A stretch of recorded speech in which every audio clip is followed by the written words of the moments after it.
ओम शांति। ਅੱਜ ਅਸੀਂ ਸੁਣ ਰਹੇ ਹਾਂ ਪਰਮ ਪਿਤਾ ਪਰਮਾਤਮਾ ਵੱਲੋਂ ਦਿੱਤਾ ਹੋਇਆ ਦਿਵਯ ਵਰਦਾਨ। ਅੱਜ ਦੇ ਵਰਦਾਨ ਦੇ ਵਿੱਚ ਪਰਮਾਤਮਾ ਸਾਨੂੰ ਦੱਸ ਰਹੇ ਨੇ ਕਿ ਕਈ ਬੱਚੇ ਜਦੋਂ ਯੋਗ 'ਚ ਬੈਠਦੇ ਨੇ ਤਾਂ ਆਤਮ ਅਭਿਮਾਨੀ ਹੋਣ ਦੇ ਬਦਲੇ ਉਹਨਾਂ ਨੂੰ ਸੇਵਾ ਯਾਦ ਆਉਂਦੀ ਹੈ, ਕਰਮ ਯਾਦ ਆਉਂਦੇ ਨੇ।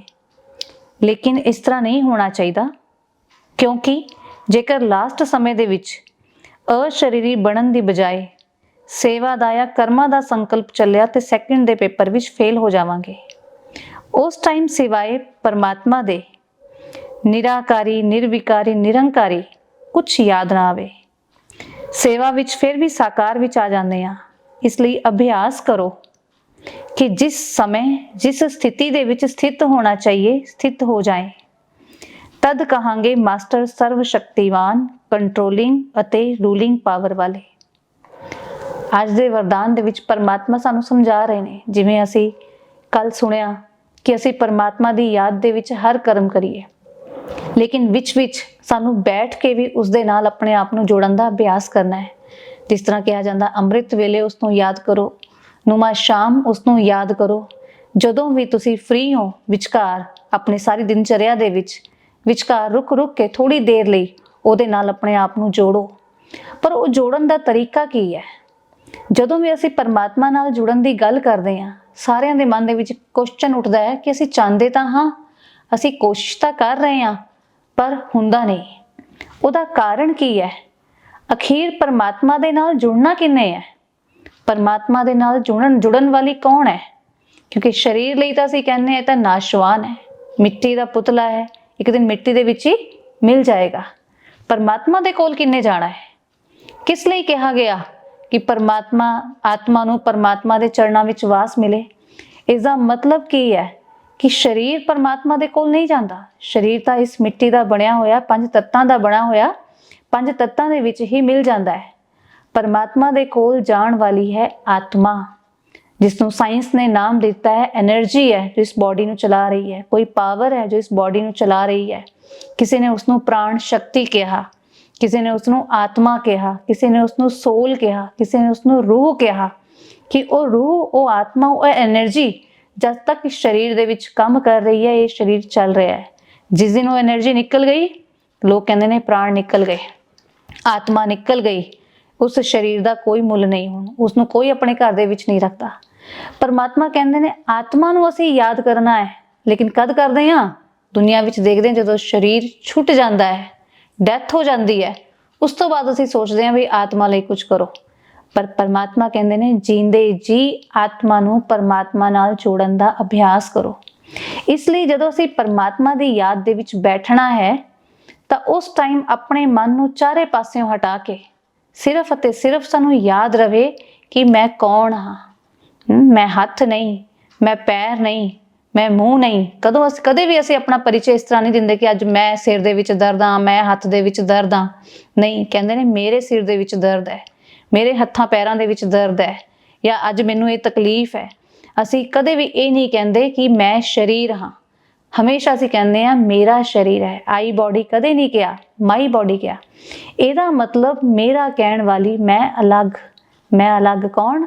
ਮੈਂ ਐਨਰਜੀ, ਮੈਂ ਪਾਵਰ, ਮੈਂ ਆਤਮਾ। ਮੈਂ ਆਤਮਾ ਉਸ ਪਰਮਾਤਮਾ ਦੀ ਸੰਤਾਨ ਹਾਂ।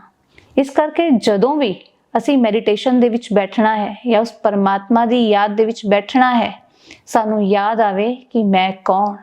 ਜੇ ਸਾਨੂੰ ਸਰੀਰ ਯਾਦ ਆਇਆ ਜਾਂ ਸਰੀਰ ਦੇ ਸੰਬੰਧ ਯਾਦ ਆਏ, ਕਈ ਵਾਰ ਅਸੀਂ ਦੇਖਦੇ ਹਾਂ ਲੋਕਾਂ ਨੂੰ ਕਹਿੰਦੇ ਨੇ ਅਸੀਂ ਭਗਤੀ ਕਰਨ ਲੱਗੇ, ਮਾਲਾ ਜਪਣ ਲੱਗੇ ਜਾਂ ਮੈਡੀਟੇਸ਼ਨ ਕਰਨ ਲੱਗੇ, ਸਾਨੂੰ ਕਦੇ ਆਫਿਸ ਦਾ ਕੰਮ ਯਾਦ ਆ ਰਿਹਾ ਹੈ, ਕਦੇ ਘਰ ਦੀ ਚਿੰਤਾਵਾਂ ਆ ਰਹੀਆਂ ਨੇ, ਕਈ ਵਾਰ ਬੀਤੇ ਜੀਵਨ ਦੀਆਂ ਗੱਲਾਂ ਯਾਦ ਆ ਰਹੀਆਂ ਨੇ, ਕਈ ਵਾਰ ਭਵਿੱਖ ਦੀ ਚਿੰਤਾ ਸਤਾ ਰਹੀ ਹੈ। ਇਹ ਕਦੋਂ ਹੁੰਦਾ ਹੈ? ਜਦੋਂ ਅਸੀਂ ਆਪਣੇ ਆਪ ਨੂੰ ਸਰੀਰ ਸਮਝ ਕੇ ਬੈਠਦੇ ਹਾਂ। ਲੇਕਿਨ ਉਸ ਟਾਈਮ ਜੇਕਰ ਅਸੀਂ ਇਹਨਾਂ ਸਾਰੀਆਂ ਗੱਲਾਂ ਤੋਂ ਪਰੇ ਹੋ ਕੇ ਆਪਣੇ ਆਪ ਨੂੰ ਰਿਅਲਾਈਜ਼ ਕਰਾਈਏ ਕਿ ਮੈਂ ਕੌਣ ਹਾਂ, ਮੈਂ ਕਿਸ ਦਾ ਹਾਂ, ਮੈਂ ਕਿਹਨੂੰ ਯਾਦ ਕਰ ਰਿਹਾ। ਕਿਉਂਕਿ ਜਦੋਂ ਇਸ ਸਰੀਰ ਨੂੰ ਯਾਦ ਕਰਾਂਗੇ, ਸਰੀਰ ਦਾ ਪਿਤਾ ਯਾਦ ਆਏਗਾ, ਸਰੀਰ ਦੀ ਮਾਂ ਯਾਦ ਆਏਗੀ ਜਨਮ ਦੇਣ ਵਾਲੀ, ਸਰੀਰ ਦੇ ਸੰਬੰਧੀ ਯਾਦ ਆਣਗੇ, ਫਿਰ ਅਸੀਂ ਉਹਨਾਂ ਦੇ ਵਿੱਚ ਹੀ ਫਸ ਜਾਵਾਂਗੇ। ਪਰ ਅਸੀਂ ਬੈਠੇ ਤਾਂ ਕੀ ਕਰਨ ਲਈ ਸੀ? ਪਰਮਾਤਮਾ ਨੂੰ ਯਾਦ ਕਰਨ ਲਈ ਸੀ। ਇਹ ਅਭਿਆਸ ਜਦੋਂ ਅਸੀਂ ਕਰਦੇ ਹਾਂ ਕਿ ਮੈਂ ਸਰੀਰ ਨਹੀਂ, ਮੈਂ ਆਤਮਾ ਹਾਂ, ਮੈਂ ਐਨਰਜੀ ਹਾਂ, ਪੁਆਇੰਟ ਆਫ ਲਾਈਟ ਹਾਂ, ਇੱਕ ਚਮਕਦਾ ਹੋਇਆ ਸਿਤਾਰਾ ਜਿਹੜਾ ਇਸ ਸਰੀਰ ਨੂੰ ਚਲਾ ਰਿਹਾ ਹੈ, ਇੰਨੇ ਵੱਡੇ ਸਰੀਰ ਨੂੰ ਚਲਾ ਰਿਹਾ ਹੈ। ਜਦੋਂ ਅਸੀਂ ਇਸ ਸਮ੍ਰਿਤੀ ਦੇ ਵਿੱਚ ਬੈਠ ਕੇ ਆਪਣੇ ਆਪ ਨੂੰ ਪਰਮਾਤਮਾ ਨਾਲ ਜੋੜਦੇ ਹਾਂ, ਸਾਡੇ ਮਨ ਦੇ ਅੰਦਰ ਕੰਟਰੋਲਿੰਗ ਪਾਵਰ, ਰੂਲਿੰਗ ਪਾਵਰ ਆਣੀ ਸ਼ੁਰੂ ਹੋ ਜਾਂਦੀ ਹੈ। ਅੱਜ ਸਾਰੇ ਕਹਿੰਦੇ ਨੇ ਸਾਡਾ ਮਨ ਸਾਡੇ ਵੱਸ ਦੇ ਵਿੱਚ ਨਹੀਂ ਹੈ। ਇਸ ਦਾ ਮਤਲਬ ਕਿ ਹੱਥੋਂ ਕਿਉਂ ਨਿਕਲਦਾ ਜਾ ਰਿਹਾ ਹੈ? ਕਿਉਂਕਿ ਰਾਜਾ ਹੀ ਸੀਟ ਤੇ ਨਹੀਂ ਹੈ। ਜੇਕਰ ਰਾਜਾ ਸੀਟ ਤੇ ਨਹੀਂ ਹੈ ਤੇ ਪ੍ਰਜਾ ਤੇ ਆਪਣੀ ਮਨਮਰਜ਼ੀ ਕਰੇਗੀ। ਜੇ ਆਤਮਾ એનર્ਜੀ ਮਨ ਦਾ ਰਾਜਾ ਹੈ, ਜੇ ਰਾਜਾ ਨੂੰ ਅਸੀਂ ਭੁੱਲ ਗਏ ਤੇ ਮਨ ਮੰਤਰੀ ਤਾਂ ਆਪਣੀ ਮਨਮਰਜ਼ੀ ਕਰੇਗਾ ਹੀ ਕਰੇਗਾ। ਇਸ ਕਰਕੇ ਯਾਦ ਰਹੇ, ਇਹ ਅਭਿਆਸ ਕਰਨਾ ਹੈ ਕਿ ਜਦੋਂ ਵੀ ਅਸੀਂ ਆਪਣੇ ਮਨ ਨੂੰ ਪਰਮਾਤਮਾ ਦੇ ਵਿੱਚ ਟਿਕਾਉਣ ਦਾ ਅਭਿਆਸ ਕਰਨ ਦੀ ਕੋਸ਼ਿਸ਼ ਕਰਦੇ ਹਾਂ ਜਾਂ ਉਹਦੇ ਲਈ ਟਾਈਮ ਕੱਢ ਕੇ ਬੈਠਦੇ ਹਾਂ, ਯਾਦ ਰਹੇ ਸਾਨੂੰ ਕੋਈ ਦੂਸਰੇ ਕੰਮ, ਕੋਈ ਕਰਮ, ਕੋਈ ਵੀ ਕਿਸੇ ਤਰੀਕੇ ਦਾ ਵੀ ਕਰਮ ਸਾਨੂੰ ਸਾਡੀ ਬੁੱਧੀ ਦੇ ਵਿੱਚ ਉਸ ਟਾਈਮ ਆਉਣਾ ਨਹੀਂ ਚਾਹੀਦਾ। ਜੇਕਰ ਆਇਆ, ਇਹਦਾ ਮਤਲਬ ਸਾਡਾ ਮਨ ਭਟਕ ਰਿਹਾ ਹੈ, ਉਹ ਉਸਦੇ ਨਾਲ ਜੁੜ ਨਹੀਂ ਰਿਹਾ, ਭਟਕ ਰਿਹਾ ਹੈ। ਯਾਦ ਦੇ ਲਈ ਤਾਂ ਕਿਹਾ ਗਿਆ, ਇੱਕ ਮੈਂ ਤੇ ਦੂਜਾ ਮੇਰਾ ਪਿਤਾ ਪਰਮਾਤਮਾ, ਮੇਰਾ ਰੱਬ, ਤੀਜਾ ਕੋਈ ਨਹੀਂ। ਉਹਨੂੰ ਕਹਿੰਦੇ ਨੇ ਐਕਿਊਰੇਟ ਯਾਦ। ਅੱਜ ਅਸੀਂ ਸਾਰੇ ਕੋਸ਼ਿਸ਼ ਕਰੀਏ, ਸਾਰੇ ਦਿਨ ਦੇ ਵਿੱਚ ਵਿਚਕਾਰ 1-1 ਮਿੰਟ ਦਾ ਟਾਈਮ ਕੱਢ ਕੇ ਦੇਖੀਏ ਕਿ ਜਦੋਂ ਅਸੀਂ ਉਹਨੂੰ ਯਾਦ ਕਰਦੇ ਹਾਂ, ਸਾਡਾ ਮਨ ਇੱਧਰ ਉੱਧਰ ਭੱਜਦਾ ਤੇ ਨਹੀਂ। ਜੇਕਰ ਸਾਡਾ ਮਨ ਭੱਜ ਰਿਹਾ ਹੈ, ਇਹਦਾ ਮਤਲਬ ਹਲੇ ਮਨ ਟਿਕ ਨਹੀਂ ਰਿਹਾ। ਟਿਕ ਨਹੀਂ ਰਿਹਾ, ਉਹਦਾ ਕਾਰਨ ਕੀ? ਕਿਉਂਕਿ ਸਾਨੂੰ ਸਰੀਰ ਯਾਦ ਆ ਰਿਹਾ ਹੈ। ਇਸ ਕਰਕੇ ਅੱਜ ਮੈਡੀਟੇਸ਼ਨ ਦਾ ਅਭਿਆਸ ਕਰਾਂਗੇ ਕਿ ਮੈਂ ਮੱਥੇ ਦੇ ਵਿਚਕਾਰ ਇੱਕ ਚਮਕਦੀ ਹੋਈ ਦਿਵਯ ਜੋਤੀ ਹਾਂ ਜੋ ਇਸ ਸਰੀਰ ਨੂੰ ਚਲਾ ਰਹੀ ਹਾਂ, ਅਤੇ ਮੈਂ ਉਸ ਪਿਤਾ ਪਰਮਾਤਮਾ ਦੀ ਸੰਤਾਨ ਹਾਂ। ਮੈਂ ਉਸ ਪਿਤਾ ਦੇ ਘਰ ਤੋਂ ਆਈ ਹਾਂ ਤੇ ਉਸ ਪਿਤਾ ਦੇ ਘਰ ਹੀ ਜਾਣਾ ਹੈ। ਇਸ 2-3 ਸੰਕਲਪਾਂ ਨੂੰ ਲੈ ਕੇ ਅਸੀਂ ਆਪਣੇ ਮਨ ਨੂੰ ਟਿਕਾਈਏ, ਆਤਮ ਅਭਿਮਾਨੀ ਬਣੀਏ ਅਤੇ ਰੱਬ ਨਾਲ ਆਪਣਾ ਕਨੈਕਸ਼ਨ ਜੋੜੀਏ। ਸਾਡਾ ਜੀਵਨ ਸਰਲ ਸਹਿਜ ਹੋ ਜਾਏਗਾ। ਓਮ ਸ਼ਾਂਤੀ।